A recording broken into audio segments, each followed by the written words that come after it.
신약 사도행전 25장 6절로 12절입니다. 한 절씩 나눠서 읽겠습니다. 신약 사도행전 25장 6절입니다. 베스도가 그들 가운데서 8일 혹은 10일을 지난 후 가이사랴로 내려가서 이튿날 재판자리에 앉고 바울을 데려오라 명하니 예루살렘에서 내려온 유대인들이 둘러서서 여러 가지 중대한 사건으로 고발하되 능히 바울이 변명하여 이르되 유대인의 율법이나 성전이나 가이사에게나 내가 도무지 죄를 범하지 아니하였노라 하니 마음을 엇거지하여 바울더러 묻되 내가 예루살렘에 올라가서 이 사건에 대하여 바울이 이르되 내가 가이사의 재판자리 앞에 섰으니 마땅히 거기서 신문을 받을 것이라. 당신도 잘 아시는 바와 같이 내가 유대인들에게 불의를 행한 일이 없나이다. 무슨 죽을 죄를 지었으면 죽기를 사양하지 아니할 것이나 만일 이 사람들이 아무도 나를 그들에게 내줄 수 없나이다. 내가 가이사께 함께 있겠습니다. 베스도가 배석자들과 상의하고 이르되 내가 가이사에게 상소하였으니 가이사에게 갈 것이라 하니라. 아멘. 계속 바울이 붙잡힌 상태로 끌려다니면서 재판을 하고 있습니다. 무죄인 게 판결이 났는데도 풀어주지를 않아요. 죄가 없는 걸 아는데 무고한 사람인데 바울은 예수님을 전하고 어려운 사람들을 돕고 또 하나님의 나라를 세워가기 위해서 열심히 일했는데 죄가 없는데 죄를 뒤집어 씌우고 죄가 없다는 것을 알면서 풀어주지 않아요. 그래서 계속 쓸데없는 재판을 계속 이어갑니다. 시간을 질질 끌어요. 풀어놓지 않아요. 그러면서 바울은 틈만 나면 본인을 변호하면서 동시에 복음을 전하죠. 바울이 만날 수 없는 세상 권력자들 앞에서 복음을 전합니다. 이 상황이 지금 교회와 세상의 관계와 비슷해요. 세상이 교회를 자꾸 사수를 해요. 교회는 이 건물이 아니에요. 여러분이에요. 하나님의 사람들을 가둬놓는다고 해요. 그리고 여기저기 막 굴려요. 여기 보냈다가 저기 보냈다가 그리고 위협을 해요. 특별히 법으로 막 위협을 해요. 공권력으로 위협을 해요. 막 못 살게 그래요. 그리고 여러 가지 거짓 증거를 세워서 올가미를 씌우려고 합니다. 세상은 교회에 대해서 그래요. 본인들이 품을 수 없는, 담을 수 없는 놀라운 것을 갖고 있기 때문이에요. 그것을 망가뜨리기 위해서 수단과 방법을 가리지 않습니다. 그리고 그것을 뺏기까지 수단과 방법을 가리지 않아요. 그리고 뺏으면 가차없이 버립니다. 알잖아요. 그 수법을 우리가 모르지 않아요.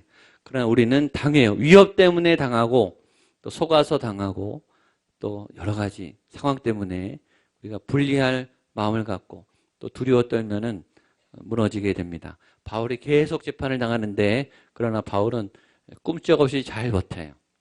바울은 교회를 대변해요. 바울은 신앙인을 대변해요. 바울은 현대에 살아있는 예수 그리스도의 거룩한 하나님의 교회를 상징하는 인물입니다. 작은 불꽃이죠. 한 사람이. 옆에 바울을 도와주는 사람들이 없어요. 물론 뒤에서 많이 중보기도 하겠죠. 지금 바울이 혼자 싸웁니다. 어떨 때는요, 여러분 혼자 싸우셔야 돼요. 때로는 부모님도, 친구도, 형제도, 동역자도, 교회 목회자도 도움이 안 될 때가 있어요. 그때는 여러분의 믿음으로 쓰셔야 돼요. 여러분의 믿음으로 하나님께서 도우시는 그 방법을, 도우시는 힘을 얻으셔야 돼요. 늘 도움이 열려 있지 않아요. 늘 충만하게 예배 드릴 수 있지 않아요. 늘 믿음을 내가 건강하게 지킬 수 있는 상황은 아니에요. 믿음을 지킬 수 없을 때, 내 믿음이 무너지려고 할 때, 그러나 나 혼자 남았을 때 내가 그 자리에서 어떻게 하느냐. 바울은 꿈쩍하지 않았습니다. 그 안에 예수님이 굳건하게 살아계셨기 때문입니다. 거친 파도 날 향해 와도. 요새 요셉을 저희가 공부하잖아요. 다니엘도 마찬가지예요. 저는 그게 참 신기합니다. 요셉이요, 애굽에 살았지 않았습니까? 거기 교회가 없었어요. 요셉이 혼자 믿었어요. 17살 때에 유괴를 당해서 30살 애굽의 총리가 13년 동안 교회를 나가지 않았어요. 교회가 없었죠. 우리가 세상에서 힘이 빠져서 일주일에 한 번, 아니면 새벽기도, 수요예배, 매일 와서 충전받았고 나가도 지금 싸울까 말까 하는 아주 흉악한 세상 아닙니까? 근데 요셉은 교회가 없는 그 상황에서 믿음을 지켰어요. 그게 너무 놀라워요. 그 안에 요셉 스스로 교회가 돼서 매일 예배하고 매일 큐티하고 다니엘은 하루에 3번씩 성전을 향해 성전은 없지만 성전에 갈 수 없지만 그 자리가 성전에서 매일 무릎 꿇었기 때문입니다. 그리고 그곳에 하나님이 임하셨어요. 내 주변에 응원군이 없고 나를 지지해주는 예배 시스템이 없고 내가 참여해서 충전받을 수 있는 목회 프로그램이 없어도 거기에 사실은 샘이 터져야 돼요. 그게 하나님의 진짜 사람들이에요. 광야에 가서 외쳐도 샘이 터지는 사역자들은 하나님의 에스겔을 불러서 마른 뼈로 데려갔죠. 거긴 은혜가 생겨날 수 없는 자리예요. 희망이 있던 희망도 뺏기는 자리, 의지가 꺾이는 자리. 사실 우리가 가야 할 때들은 그런 데예요. 더 좋은데, 더 행복한데, 더 은혜가 넘치는 데를 찾기보다는 우리는 은혜를 받아서 더 척박한, 더 어려운, 더 메마른 공급이 필요한 곳에 가서 우리가 나눠줘야 된다고요. 그러면 여러분 안에 여러분의 샘이 있어야 돼요. 여러분의 샘이. 내 안에 우물이 있어야 된다. 내 안에 믿음이 있어야 돼요. 그것이 큐티예요. 저희가 그래서 큐티를 하고 있는 거예요. 여러분 스스로 누가 먹여주지 않고 가르치지 않아도 여러분 스스로 하나님 안에서 은혜를 이렇게 샘솟게 하는, 생명을 샘솟게 하는. 교회는 생명 공동체예요. 그러니까 여러분이 그 생명 덩어리가 돼서 가지 않으면 생명을 빼앗겨요. 에너지를 뺏기죠. 근데 여러분 에너지를 주셔야 되거든요. 바울이 지금 홀로 가이사랴에서 끌려다니면서 구류된 몸으로, 죄인의 몸으로 홀로 분투하고 있습니다. 얼마나 불쌍한지 몰라요. 지원과 도움이 없어요. 하나님이 그를 그렇게 내버려뒀어요. 바울은 굳건합니다. 왜냐, 그 안에 샘이 컸어요. 거대한 대양 같은, 바다 같은 어마어마한 하나님의 샘이 그 안에 있었어요. 그게 비결입니다. 저는 여러분에게 그 샘이 열리게 되기를 축복합니다. 그 샘의 그릇이 사람마다 달라요. 아예 샘이 없는 분이 있어요. 샘을 계속 기르다가 퍼야 되는 분이 있어요. 많은 한국교회 교인들은 그렇게 살아요. 겨우겨우 자기 믿음도 버티는 신앙으로 살아요. 여러분, 그 믿음으로 어떻게 세상을 구원합니까? 그 믿음을 가지고 어떻게 세상이 놀랍니까? 너나 잘 믿어라 그렇게 되겠죠. 그 믿음 가지고는, 그 역량 가지고는 세상을 못 바꿔요. 여러분이 차고 넘치고 흘러 넘쳐야 도와주죠.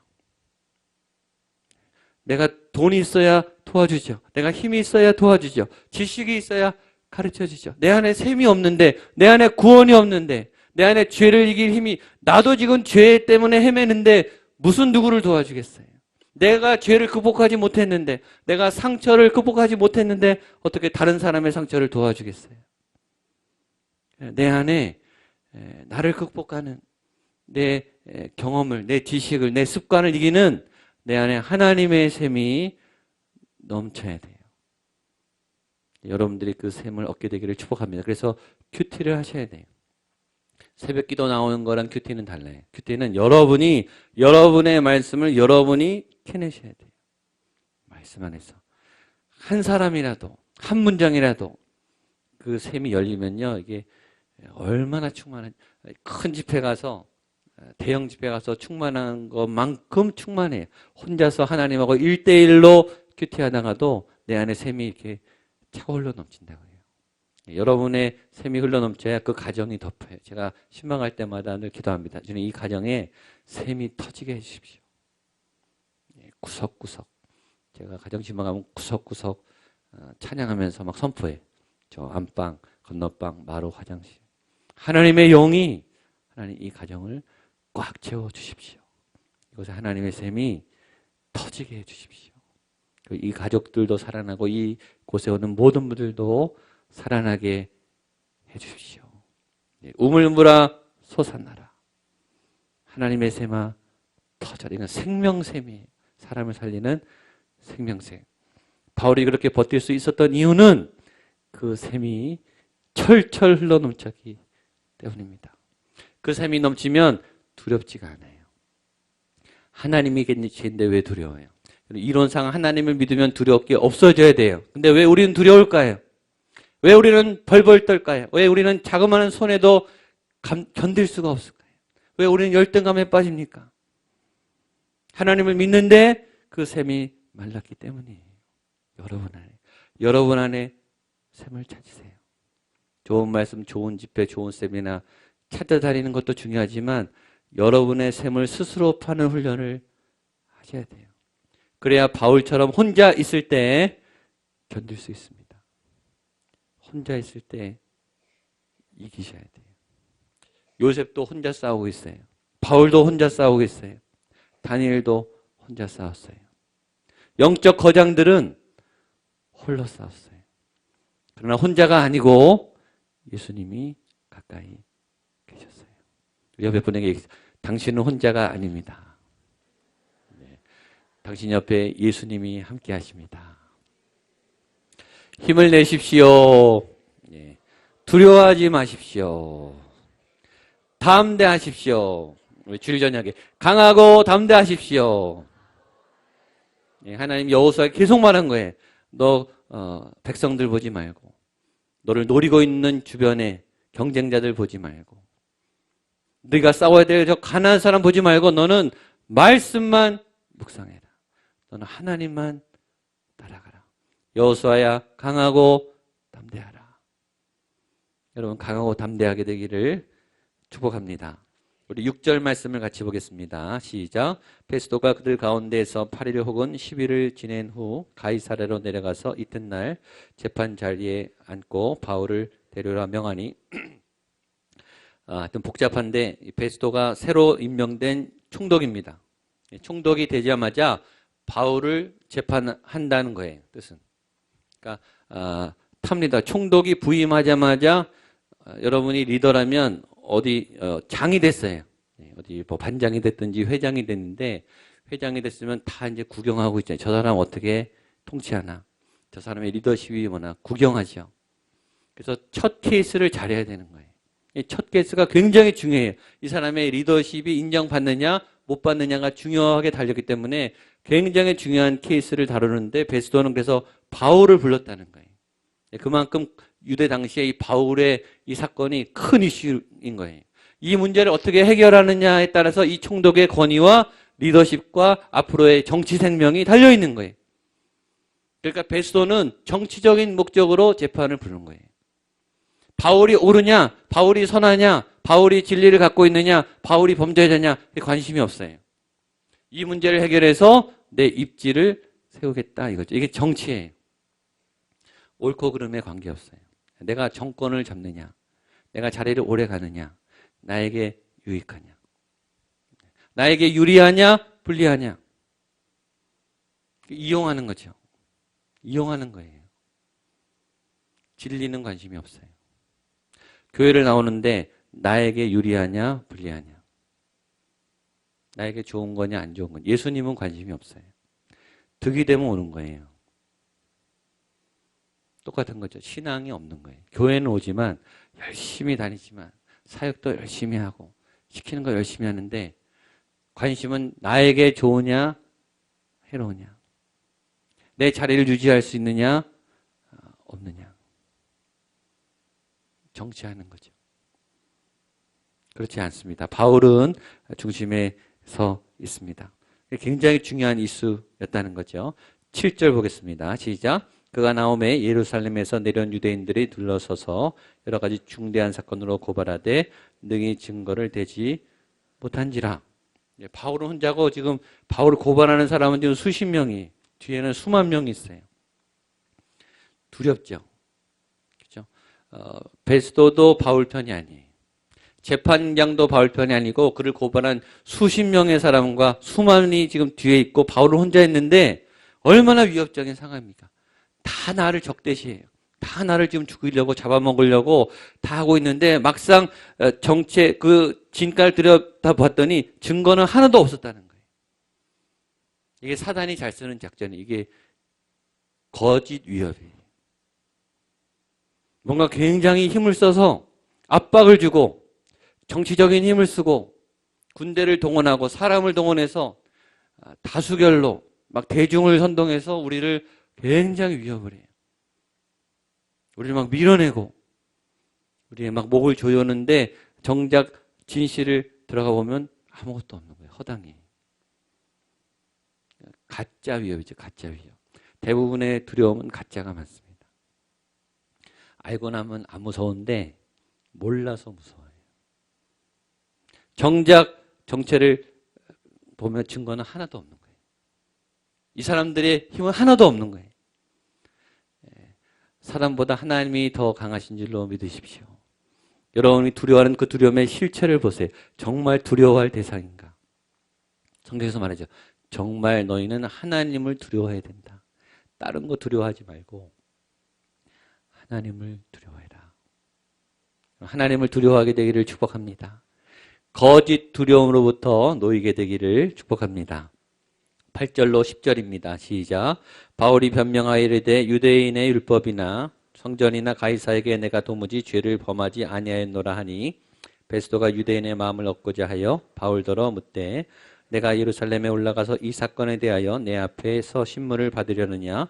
바울이 이르되 내가 가이사의 재판 자리에 앞에 섰으니 마땅히 거기서 신문을 받을 것이라. 당신도 잘 아시는 바와 같이 내가 유대인들에게 불의를 행한 일이 없나이다. 8절에 바울이 말해요. 나는 도무지 범죄하지 않았습니다. 증거도 없어요. 나는 범죄하지 않았다. 그러면 끝난 거죠. 바울이 이긴 거예요.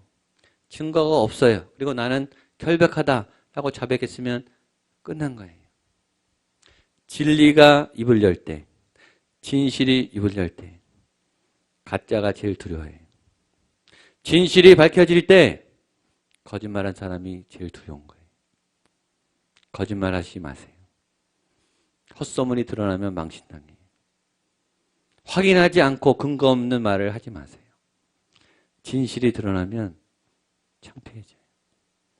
바울이 공개적으로 증거도 없고 재판 자리에서 무죄가 증명됐습니다. 그러면 놔줘야 되는데 베스도가 놔주지 않고 이렇게 9절에 설득하죠. 이렇게 돼 있죠. 베스도가 유대인의 마음을 얻고자 하여. 이 사람은 오로지 정치적인 관심이에요. 자기 입지예요. 근데 바울을 놔주면 자기 정치 생명이 위험해져요. 그러니까 계속 붙잡고 있는 거예요. 그래서 예루살렘으로 올라가서 우리 좀 더 신문을 하자. 이렇게 시간을 끌면서 장소를 이동하고자 합니다. 바울이 말합니다. 10절을 우리 한 번 더 읽겠습니다. 시작. 바울이 이르되 내가 가이사의 재판 자리 앞에 섰으니 마땅히 거기서 신문 받을 것이라. 당신도 잘 아는 바와 같이 내가 유대인들에게 불의를 행한 일이 없나이다. 바울이 알았어. 이 베스도의 재판을 내가 계속 끌려가서는 안 되겠다. 여기까지다. 이 사람은 여기까지다. 그래서 그 베스도의 제안을 거절합니다. 아주 매몰차게 거절해. 베스도가 계속 자기를 정치적으로 이용하고 지금 예루살렘으로 데려가면 바울이 더 위험해지. 거기는 더 적극적으로 바울을 죽이려고 하는 사람들이 있기 때문에 바울이 위험해져요. 판단을 내려서 더 이상 베스도와 신문 받는 일을 멈춰야 되겠다. 그래서 더 큰 이제 상소를 하는 거죠. 내가 황제 가이사에게 내가 신문을 받겠다. 로마 시민은 마지막 카드를 쓸 수 있어요. 로마 황제에게 상소할 수 있는 그 권한을 마지막에 쓰는 거죠. 11절 말씀을 보겠습니다. 시작. 만일 내가 불의를 행하여 무슨 죽을 죄를 지었으면 죽기를 사양하지 아니할 것이나 이 사람들이 나를 고발하는 것이 다 사실이 아니면 아무도 나를 그들에게 내줄 수 없나이다. 내가 가이사께 상소하노라 한대. 이 메시지는 두 가지. 하나는 거절할 수 있는 것을 거절하세요. 거절할 수 있는 권리를 사용하세요. No, 난 안 하겠습니다. 우리는 정 때문에, 분위기 때문에 no를 잘 못해요. 끌려다녀요. 맞춰주는 것도 좋고 배려이지만 중요한 문제는 잘 거절하게 되시기를 축복합니다. 여러분의 권한을 쓰세요. 하나님 바울에게 남에서부터 로마 시민권을 주셨습니다. 좋은 권리죠. 좋은 권리를 적절할 때 잘 사용하세요. 예수 그리스도께서 우리에게 권세를 주셨습니다. 성령의 능력을 주셨습니다. 죄를 이기는 보혈의 권세를 주셨습니다.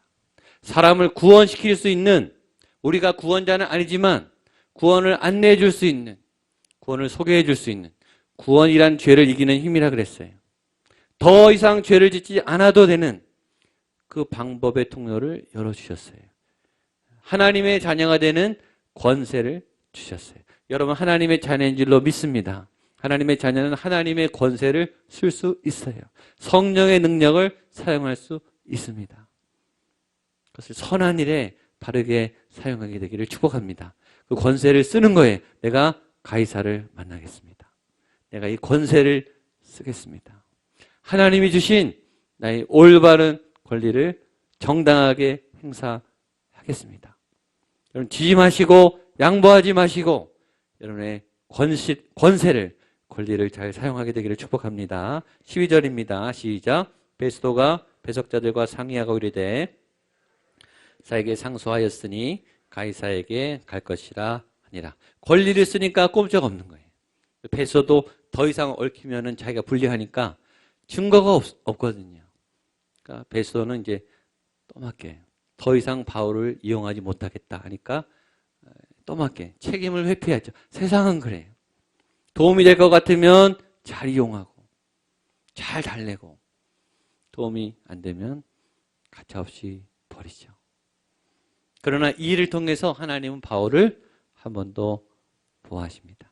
가이사를 만나게 하죠. 그래서 로마로 가게 하면서 하나님께서 바울을 또 한 번 보호해 주십니다. 마지막 메시지는 하나님은 그래도 여러분들을 보호하신다. 하나님 여러분들을 도와주신다.